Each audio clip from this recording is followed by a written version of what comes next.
జ్యోతిర్లింగాలు. శ్రీ సోమనాథ్ జ్యోతిర్లింగ దివ్యక్షేత్రం, గుజరాత్. సౌరాష్ట్ర దేశే విశదేతి రమ్యే జ్యోతిర్మయం చంద్రకళ వతంసం భక్తి ప్రధానాయ కృపావతీర్థం తం సోమనాథం శరణం ప్రపత్యే. గుజరాత్ రాష్ట్రంలోని వెరావల్ రేవు పట్టణానికి 5 కిలోమీటర్ల దూరంలో ఉన్న జ్యోతిర్లింగ క్షేత్రం శ్రీ సోమనాథ ఆలయం. దీన్నే ప్రభాస తీర్థం అని కూడా పిలుస్తారు. మహాశివుని 12 జ్యోతిర్లింగాలలో సోమనాథ్ మొదటిది. ఈ దివ్యక్షేత్రంలో పరమశివుడు సోమనాథుడుగా భక్తులచే పూజలు అందుకుంటున్నాడు. అరేబియా సముద్రపు అలల తాకిడిని తట్టుకునే విధంగా 25 అడుగుల ఎత్తున్న బండరాళ్లతో నిర్మించిన మట్టం మీద రూపుదిద్దుకుంది ఈ సోమనాథ ఆలయం. సోమనాథ ఆలయం లోపల విశాలమైన మంటపం, ఎత్తైన గుండ్రటి గోపురం కనిపిస్తాయి. ఈ ఆలయ గర్భగుడిలో శివలింగం 4 అడుగుల ఎత్తుండి ఓంకారంతో అమర్చి ఉంటుంది. శివలింగం వెనకాల పార్వతీదేవి విగ్రహం కనిపిస్తుంది. ద్వారానికి కుడిపక్క, వెనక పక్క వినాయకుని విగ్రహం, ఆంజనేయుని విగ్రహాలు ఉన్నాయి. ఆలయం మధ్యలో భూమి లోపల ఎటువంటి ఆధారం లేకుండా శివలింగం నిలిచి ఉంటుంది. గాలిలో తేలినట్లుండే ఈ శివలింగం వర్ణించలేని ఒక అద్భుత దృశ్యం. పురాణ కథనాల ప్రకారం ఈ ఆలయాన్ని చంద్రుడు బంగారంతోనూ, ఆ తరువాత రావణుడు వెండితోనూ, కృష్ణుడు కొయ్యతోనూ నిర్మించారని ప్రతీతి. తదనంతరం ఈ ఆలయాన్ని భీముడు రాతితో పునర్నిర్మించారని చెప్తారు. పరమశివుడు సోమనాథుడిగా వెలసిన కథ స్కాంద పురాణంలో ఉంది.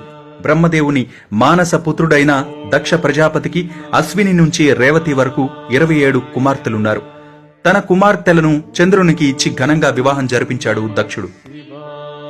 చంద్రుడు రోహిణిని మాత్రం అనురాగంతో చూస్తూ మిగిలిన వారిని అలక్ష్యం చేయసాగాడు. మిగిలిన వారు తండ్రితో ఈ విషయాన్ని మొరపెట్టుకోగా క్షయరోగగ్రస్తుడవు కమ్మని చంద్రుణ్ణి శపిస్తాడు దక్షుడు. శాప విముక్తికై చంద్రుడు బ్రహ్మ ఆదేశాన్ని అనుసరించి ప్రభాస క్షేత్రంలో పార్థివ లింగాన్ని ప్రతిష్ఠించి పూజించాడు. దీంతో శంకరుడు ప్రత్యక్షమై చంద్రుణ్ణి రోగ విముక్తుణ్ణి గావించి అనుగ్రహించాడు.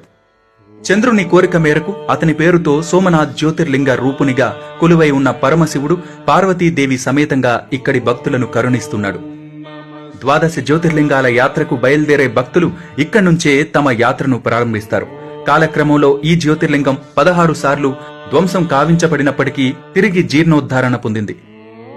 శ్రీ సోమనాథ పుణ్యక్షేత్రం శివ భక్తులకు మాత్రమే కాక విష్ణు భక్తులకు కూడా సందర్శనీయ క్షేత్రం. శ్రీకృష్ణ పరమాత్ముడు ఇక్కడే తన అవతారాన్ని చాలించినట్లు ప్రతీతి.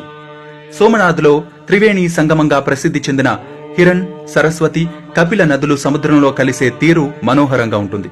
ఇక్కడ సూర్యోదయం, సూర్యాస్తమయం సన్నివేశాలు అద్భుతంగా ఉంటాయి.